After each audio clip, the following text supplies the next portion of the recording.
Voilà plus de 15 ans que la Piterne, une association de l'Eure, organise des lectures de vieux contes ou de romans dans les écoles ou les bibliothèques.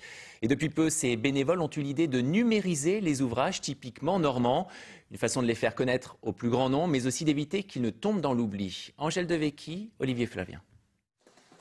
Dans la bibliothèque de Jean-Patrick Beaufreton, des livres bien sûr, mais tous ont la même terre d'origine.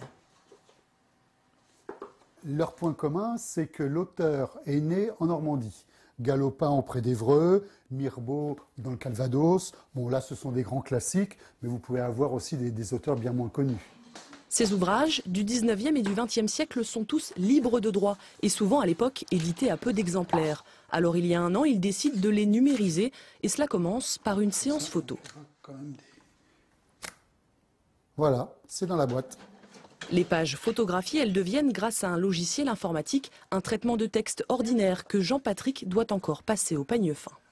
En vérifiant à la fois les mots, s'ils n'ont pas été déformés, la mise en page, les retours à la ligne sont au bon endroit, quand on saute une ligne de blanc, quand on met en italique, quand on met quelquefois, très rarement en gras, il faut tout vérifier.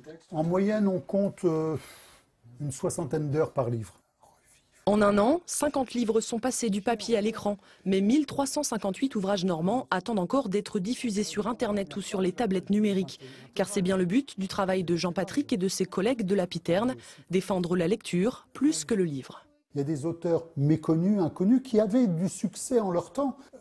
Les rechercher, leur redonner une seconde vie, les partager. Comme d'autres vont aller faire du football, de la pêche ou au bistrot, nous on va dans les bouquinistes. L'association prévoit la parution de 2 livres chaque mois. Le zombie du Grand Pérou de Pierre Corneille de Blaisebois ou le roman d'Hector Malot Sans famille seront disponibles le 1er mars.